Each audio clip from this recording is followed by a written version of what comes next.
get to it. Let's get to it. I'm Rosville, and this is Alliance Late Night Episode 6. Coming to you one day late, but nonetheless, here we are doing the damn thing. That little opening right there, that production was made by myself. R-O-double-zip, Rosville Mansion. I gotta show myself some love, you know what I'm saying? Nobody else is gonna do it for me, so there it is. Anyway, now maybe you can hear me clearly. It's another week of wrestling. There's a whole bunch of wrestling. I'm noticing that since I decided to take on this project of doing some podcasting to cover professional wrestling, that there is a whole bunch of wrestling that there's no way for me to cover it all. As much as I would like to break this show down and go promotion by promotion, match by match, so forth and so on, that is not going to be the scheme or the schematic or the layout of how I do it. And right now, I'm on the fly. Usually I have notes in front of me and whatnot, but since I'm not going to cover and speak on a whole bunch this episode, decided not to take those notes, not to write those down. So, episode 6, one day late. Life has been lifing, but life is good. No complaints. Life is progressing. Right now, I'm changing careers. You want to say it that way, or going after a new career. Let's just put it that way. And there's hoops and hurdles and paperwork and this, that, and the other that you got to go through. But those be the breaks. That's the cost of being a boss. So it is what it is. But at the end of the day, yesterday, I was just mentally drained and wore out. So I actually went to go lay down and slept for about 10 hours straight. Haven't done that in a long time. So apparently it was needed. So all that aside, here I am tonight recording and going to present my 2 cents about what I've seen and what I've heard. Where do we start? First, let's start with DEFY Wrestling. For those of you who don't know, DEFY Wrestling is here in Seattle, Washington. It's I would call it the regional promotion because they don't just put on productions, cards, events in Seattle. They actually go to Oregon and they've been down to California as well. I believe when they were down in California that they partnered up with another promotion. I'm not going to say which promotion I think that is because I'm not 100% sure on that. But nonetheless, they had an event yesterday at the Washington Hall in Seattle, Washington. And the event was titled Hundreth, as in 100th. 8-year anniversary event, stack card, lots of people scheduled to be in appearance. And so we'll just start with the big names, of course. If you watch AEW, you may have already seen some of the highlights. But scheduled to make an appearance was Swerve Strickland. He did that. He did so. And also who made a guest appearance, who no one was expecting, was Ricochet, which I thought was pretty cool, pretty dope. One of those situations where you should have bought a ticket. You know, you never know what will happen at a live event. It's kind of what the NWA does, but then when you get the surprises, it's not always of the caliber. Whether you hate AEW or love AEW, let's just call it how it is. For a promotion such as DEFY, who has helped launch a lot of those careers that you see in AEW, to see some of those guys come back and make those surprise visits, that's a big deal. I would say a big effing deal, but I'm trying to minimize my usage of curse words. So bear with me. I want my family to be able to watch this from time to time, you know, and not pull me aside, go, hey, you know, you might want to cut that down just a little bit. But yeah, he made an appearance. And of course, they were in the ring face to face. had their exchange of words and whatnot. And following that exchange, and there was another surprise visit, which was from Prince Nana. I just saw these highlights myself this evening. Of course, they waited till today to show it because it's the day after. Smart, good for marketing. Spread out your content. Very wise move, of course. But I thought that was pretty dope for everybody who was there. I'm sure that they loved it. From what I saw, of course, the response was just through the roof, right? So that was cool. Also scheduled on that card was Tony Starks to face Kenta, the DEFY heavyweight champion or the DEFY champion. I don't know how they worded it there. However, they met in the ring, and to my surprise, Tony Starks came out the victor. So right now, he is the new DEFY champion. Do I think this is going to be a regular occurrence while he's on this self-promotion tour? There was a conversation going on the other day about professional wrestlers loving that Ultimo Dragon picture holding all the belts. And, I guess that would be cool to an extent, but if he wins one along this whole path, comes back and drops the DEFY title before either ending his contract with AEW or whatever that's going to work, because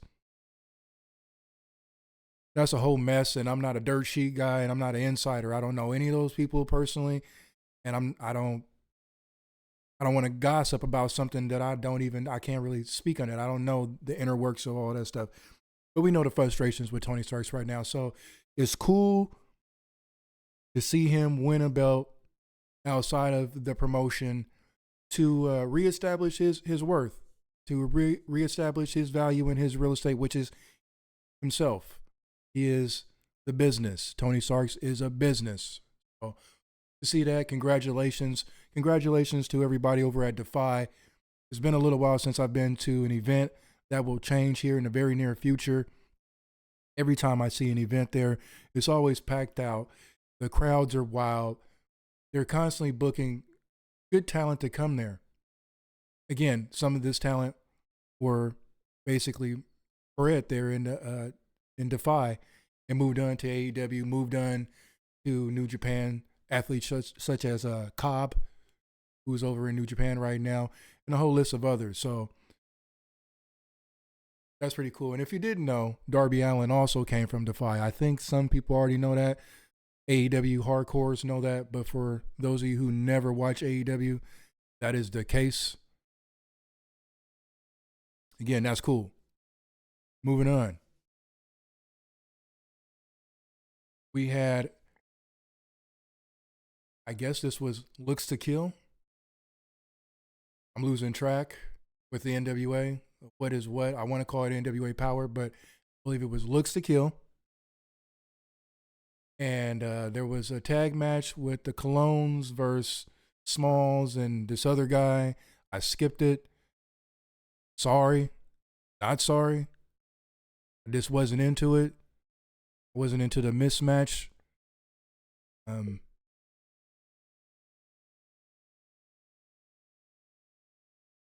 I just wasn't into it. I don't want to go hard on something just simply, there's no reason to, because I just had zero interest in this tag team that is built to be up here, the upper echelon, right? These are world-renowned talents. The last name by itself carries some weight, right? I have no interest in seeing them displayed in a tag team match at a premium live event against a mismatched tag team that is not in contendership for anything. Just no interest. So, but with that said, with the Colognes, I did a little research of their history, their time in the WWE. I hope that the booking changes for them. What I don't want to see is a repeat of what happened to La Rebellion. And what I mean by that is you have great talent there that you brought in, that you're pushing as this top tier group, but then there's no one that you're putting them in there with that displays that. There's no way for the fans to evaluate if they live up to the hype. Or you just don't have the talent to match the skill set. It's unfortunate. We miss a lot of potential greatness. Not to take anything away from La Rebellion, right? But had we had other tag teams of the caliber for them to compete against, we would have seen much more greatness out of them and their opponents.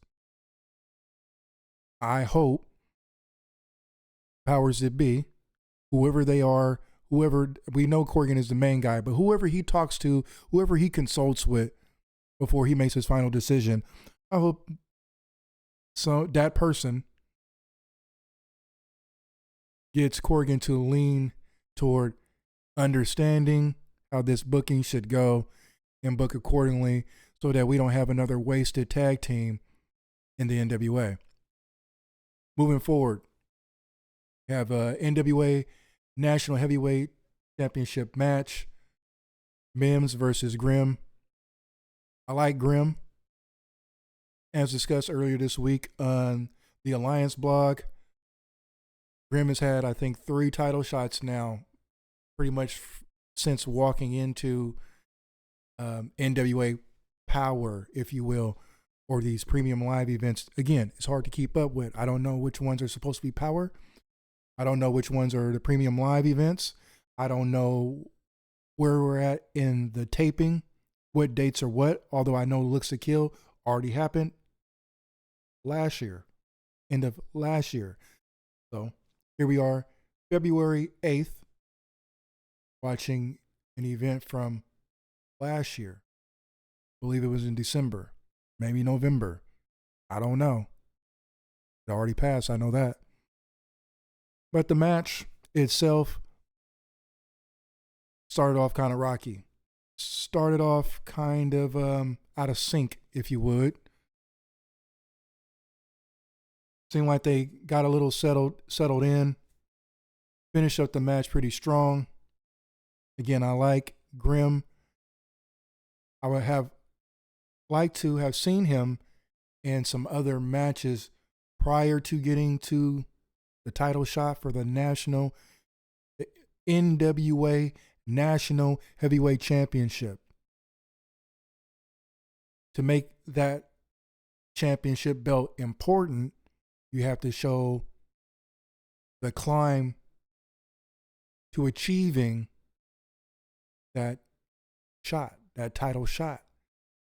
We didn't see that with this matchup prior. Again, I like Grimm. Not taking anything away from him. He's a big guy who does some excellent footwork in there in the ring. Mims. I give Mims a lot of crap. And I have for a while.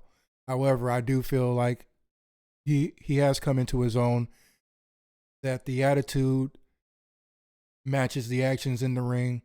His promos have gotten better. I always thought to myself, man, he sounds so proper when he's talking.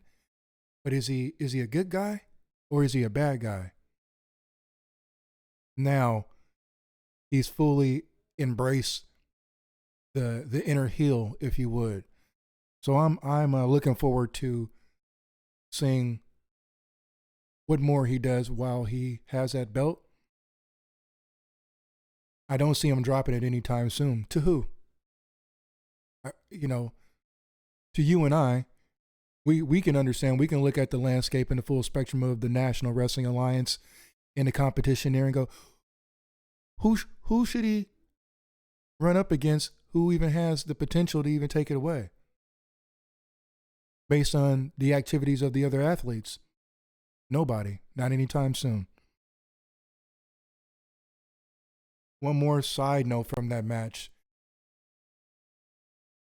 Grimm made several, well, not several, I'd say about 3 or 4 attempts to get the crowd in Dothan into the match. Now, most of the arena was dark and out, blacked out, however you want to word it. So you couldn't see everything anyway. But it's my understanding that the place was pretty packed. But for whatever reason, the fans just didn't really get behind the match that much. I don't know if that's because fans don't know who to cheer for and who to boo, which very easily could be the case just based on the booking. It's great that people of Dothan wanted to come out to the event, pay for the tickets, came out. I would suspect they had a great time, but it doesn't come over X that way. Through the cameras, the audio doesn't come over that way. So I don't know. My suggestion to the NWA is hurry up and get Bush as a sponsor again and do $2 beer nights. That should get the crowd pretty riled up. That's my suggestion, as well as book correctly. But moving on to the main event, Hollyhood Haley J versus Kenzie Paige. Now, originally I had my outlook on this match, and I heard some conversation about the match and how we got to this match. Storyline, and keeping that storyline continuity correct and easy to follow. We didn't have that here. We haven't had that with this whole thing between Haley J and Kenzie Paige, which is unfortunate because this match, in my opinion, was good. I mean, I wouldn't say great, but I say good, close to great. The action and the sequences back and forth were well timed. There wasn't a lot of botches or missteps or miscommunication in this match. They worked pretty well together. Impact moves. The promo that Kenzie Paige cut for the whole event for that night was outstanding. On top of that, what I thought I saw was both of those athletes reading the crowd before their match and seeing that the prior match with Grimm and Mims kind of was having a hard time connecting with the crowd or the crowd connecting with them, vice versa, whatever. So what Haley J did coming out to get the match started, after she was introduced and came into the ring, she cuts a promo. And in this promo, she's basically spitting her fire. I'm this, I'm that, I'm here to do this and that, I'm going to take all the belts. What she did comes from experience. And as far as I know, she has family that's in the business as well. I believe I remember that from watching some OVW content. It takes a seasoned wrestler to know the crowd's not with us. Let's do something to get that crowd to come with us. She went out there and she got that job done. She brought the crowd into it. She made the crowd recognize that she was serious, that she was out there to take care of business one way or the other. I don't know if anybody else caught that like I caught it or feels the way that I feel, but I thought that was something that just comes from a veteran. You have to have experience to know when to do that, when the time is right to do that. So I want to give props to Haley J for that. You know, over the stint of her time or her appearances, I've been kind of critical because it's like, why did she get this chance? How come she's moved up to this position so quickly? Well, I can kind of understand now. However, we go back to booking. If she's as good and as seasoned as knowing when to cut that promo to grab the crowd, why hasn't the booking allowed for us, the fans, to follow a progression so we can truly get fully behind the whole program. There's really not a program.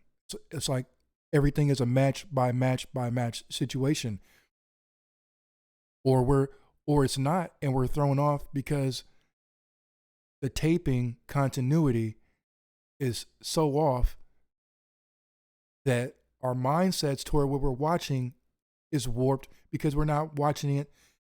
We're not watching it close to real time. You know, if you watch the NWA right now, you understand what I'm saying. The TV tapings throw a lot off when it comes to the progression of a program between the athletes, between the professional wrestlers. And it's unfortunate because it kind of throws us off.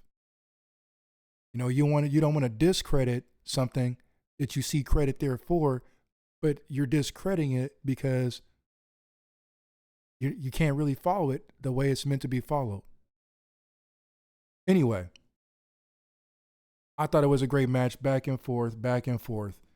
The only spot that I didn't like in this match was the use of the Homie the Clown sock. So you could flapjack, slapjack, homie sock, whatever you want to call it. If you know In Living Color, the TV show, variety show from back in the day with the Wayans brothers, you know what I'm talking about. Homie the Clown sock, right? Now, I'm not against it being used in the match, but the way that it was used and the way it was brought about just didn't make a lot of sense. It was too clear to the referee. It was too in the open. It was nothing slick presented about it. So that was a knock against the match in my opinion. But everything else, and I do mean everything else, was great in this match. This is the kind of match when Kyle Davis says wrestling as it's meant to be. When I looked at this match, I thought, this is wrestling how it's supposed to be. Minus the homie sock.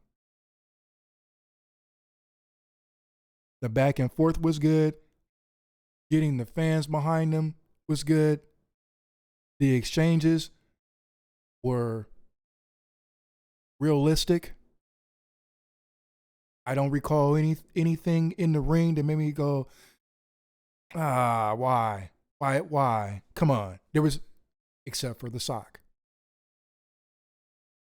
So again, I give these women much props. You know, after the conclusion of the show, I sat back for a little bit and I thought to myself, is the NWA in another one of those situations where the women are going to take charge again? Because we've been here before, where the men just didn't seem to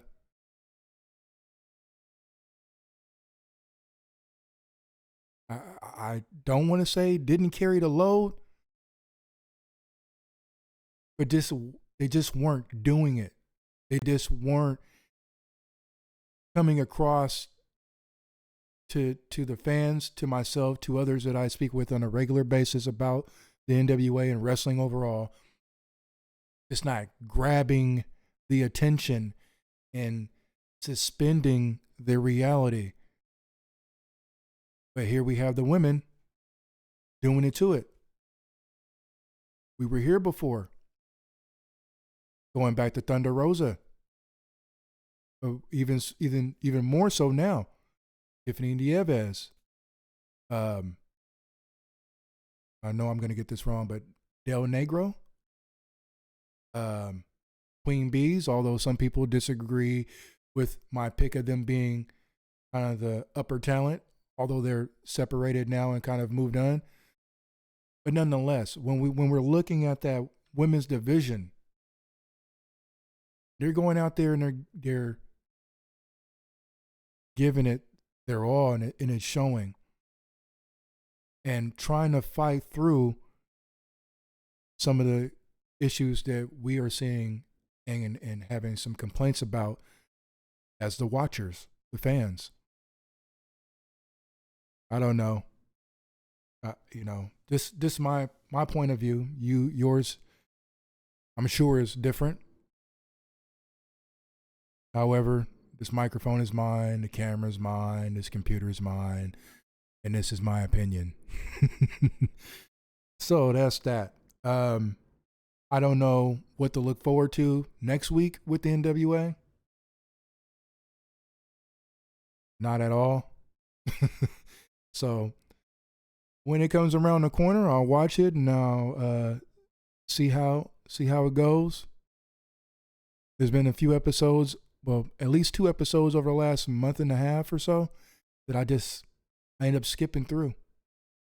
The only reason I even know some of the outcomes is because I go back to watch the outcomes just so I can talk about it and have enough verbal content to spill on this microphone to give me some time for my podcast. I'm just being honest with you. It is what it is. Now, I don't have a lot of other promotions and events to cover for this episode just because this wasn't feeling like watching a whole bunch of wrestling. There was a whole bunch of other stuff going on in real life, in real reality.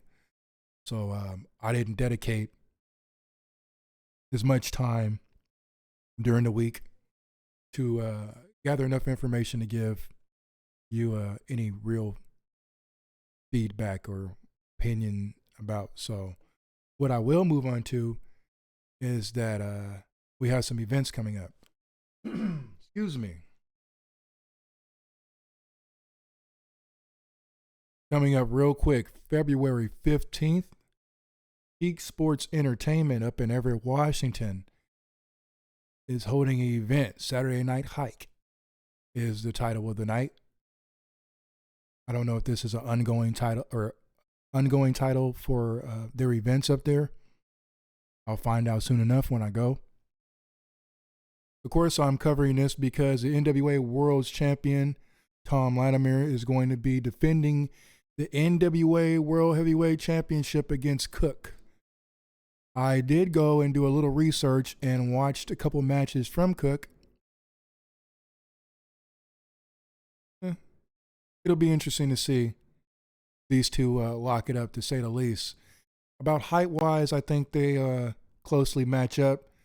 Size-wise, Latimer has them beat. Latimer definitely is going to be the stronger of the two. But it'll be interesting to see.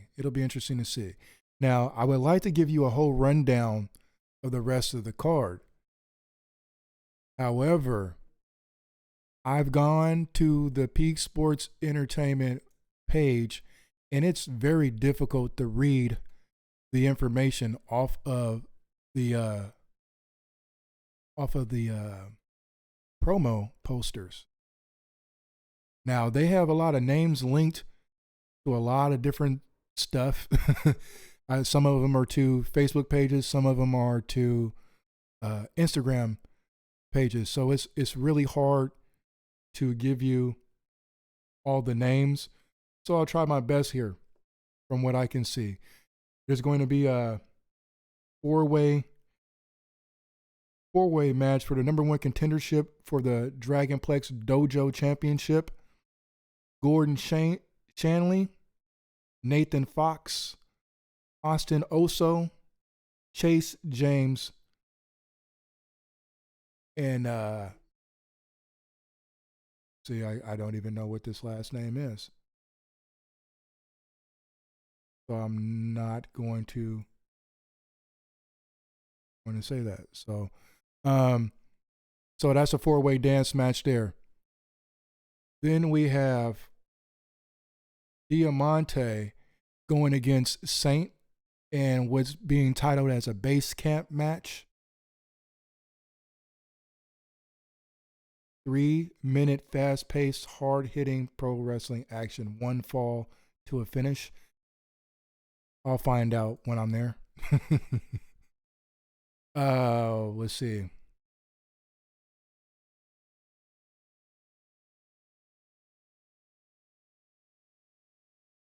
Yeah, I can't read all this stuff. The names of the wrestlers are blended into the actual graphics. And although they have names on here for some of these, again, they're at Instagram pages and Facebook pages, and I don't want to read a name that may be different on their profiles than they actually wrestle under, if you know what I mean. We do have one here I can read. It says Chris Brady steps back into peak ring to take on debuting Xavier Young. That was cool because there was no ats in the description. Then we have tag team action. C4, which is a tag team that has been featured in DEFY, will be taking on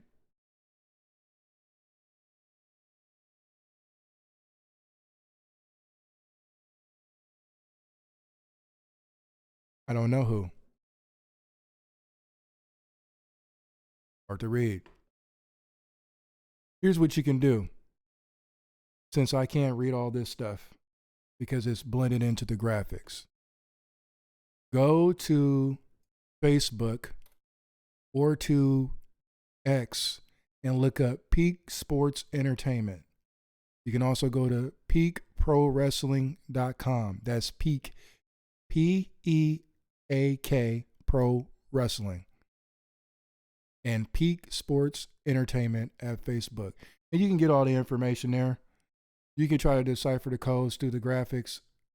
And I looked on the page. There's nothing that this flats out tells you, here's what the card is, here's the names. It is what it is. I'll be there. Again, that's happening February 15th.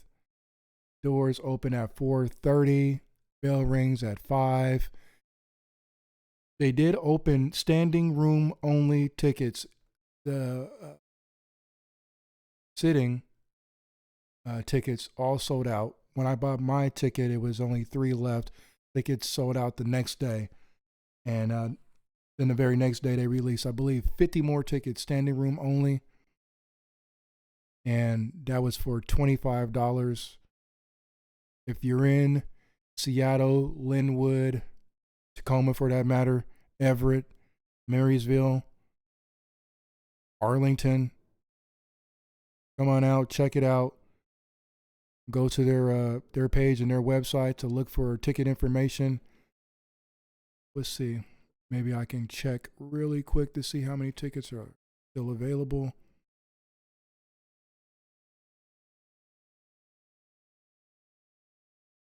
$39 tickets still available. 39 tickets still in stock, and that is for standing room only.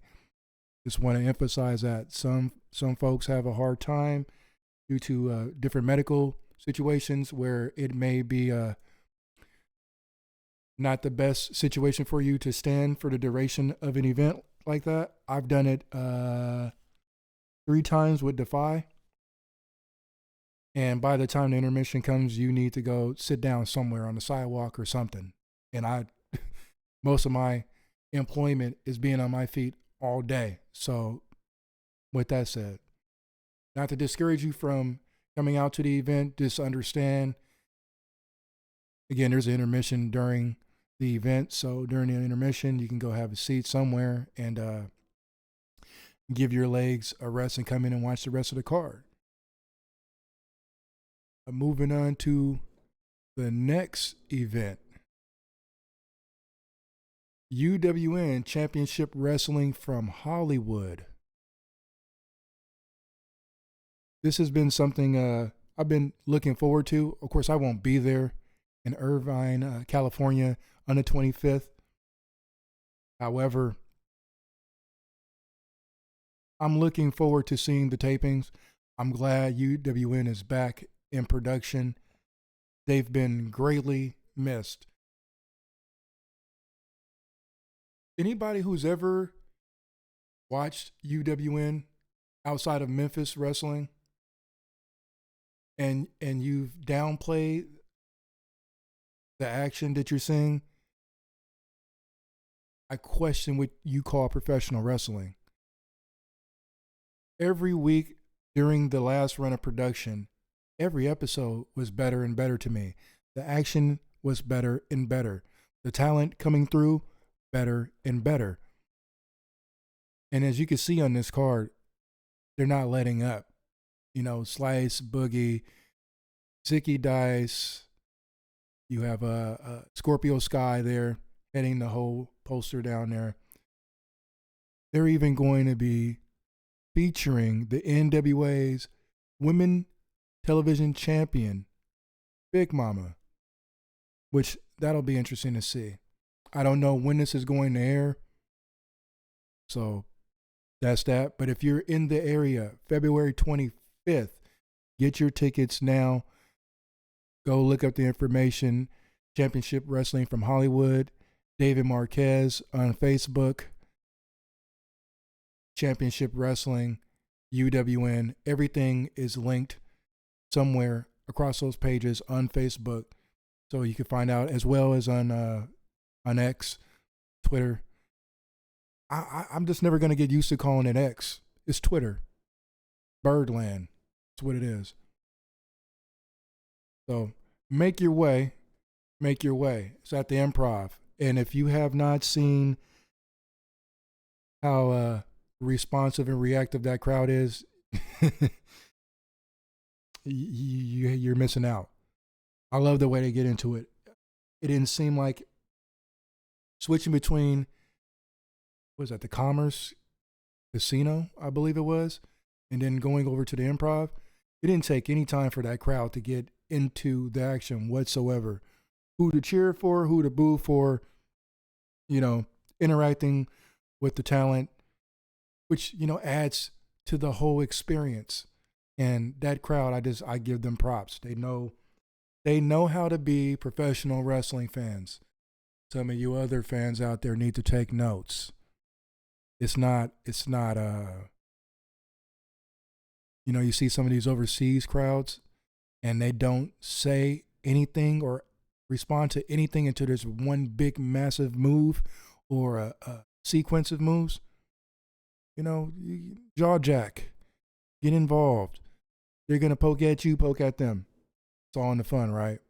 Just don't get kicked out the venue. That's all I'm saying.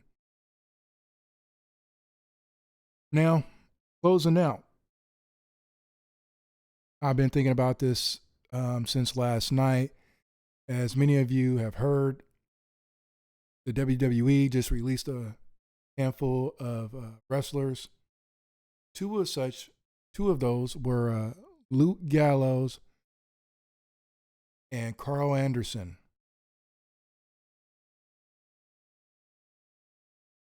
This is not so much a fantasy booking thing, but if I were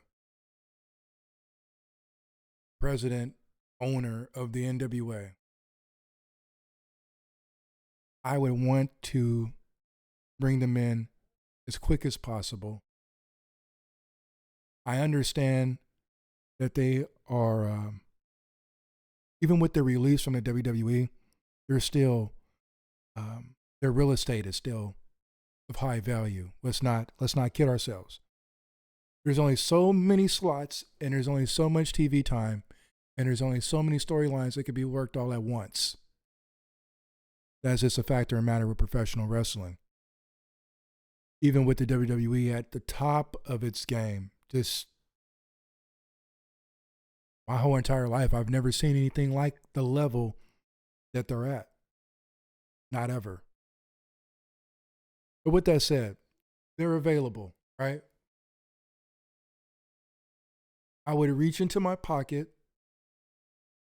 pay them to come in and work a quick program. Quick program. Right now, the NWA Tag Team Division needs an injection of adrenaline. We have the NWA USA Tag Team Champions. I forgot they had the belts. The Country Gentlemen. I forgot they had the belts. Murnochs. They are old school, OG, hard hitting, nothing fancy, traditional NWA Tag Team Champions. I love it. Gallows and Anderson, right up their alley. It writes itself, even if it's a short-term program. Right? Example, Nick Aldis, when he left the NWA and made his steps before he became the whatever he is for SmackDown, right? He touched down in TNA. He worked his little program and he got on. Do the same thing with Gallows and Anderson. Have them come in, beat up some people, take one of those tag team belts or sets of belts, cause a stink, cause an uproar, bring that division to life. And by the time they leave, not only will we have appreciated their time in the NWA, but now we can appreciate seeing the tag team division lifted, moved up, breath of life. You have Odison and Kratos. Tell me in your minds that doesn't write itself for Gallows and Anderson. We're talking high impact, down and dirty, to the point wrestling. Not a whole bunch of holds, not a whole bunch of hip tosses, which is particularly my style. I like old school traditional wrestling, you know, the basics, catch as catch can. That's my preference. But at the same time, I understand what is what. And these big boys can go at it. They can draw eyes. They're going to draw people. People are going to want to see the match or matches, series of matches. And that's going to bring a lot of attention, or would bring a lot of attention to the NWA. Do I think it's going to happen? Probably not. Probably not. It's unfortunate. The rest of the talent that was released, I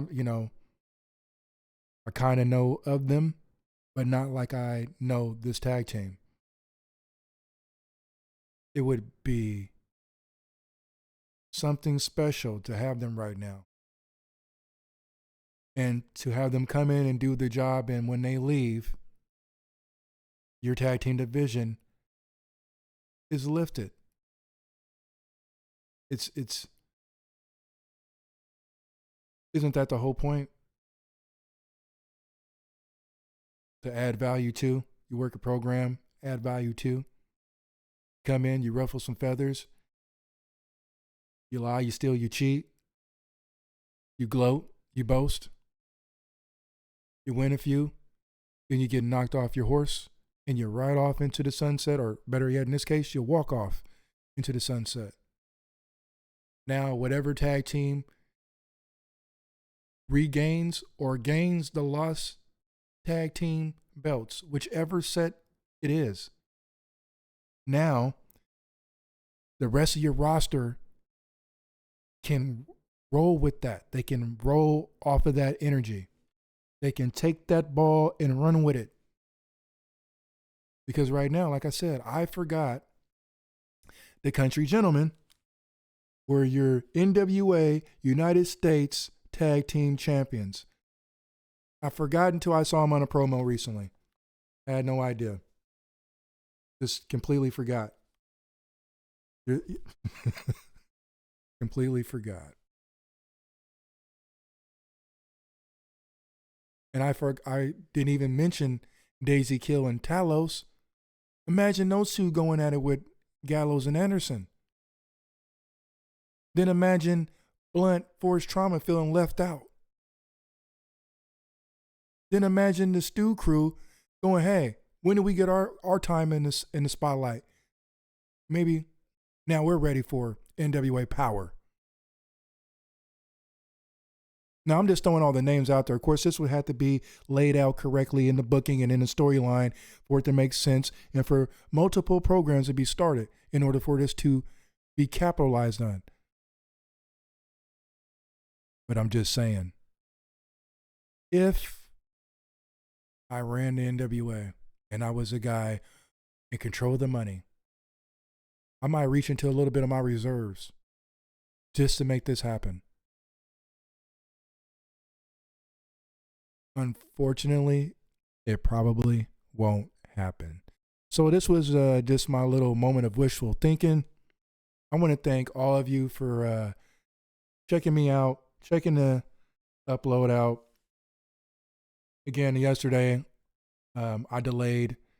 This wasn't into it, so I decided to do it this evening. There was a lot of wrestling. I didn't cover a lot. Next week, I'll be back on my ones and twos for you with a whole layout and the rundown of everything that I typically would cover, which would be not only the NWA, but Ashe Wrestling, NAWA, and some of the promotions here in my local area, which would be DEFY and Relentless Wrestling. So again, thank you for logging on, checking out, seeing that the video was premiering, and spending a little bit of your time here watching me bump my gums and thug it out on here for a little bit. You know, water.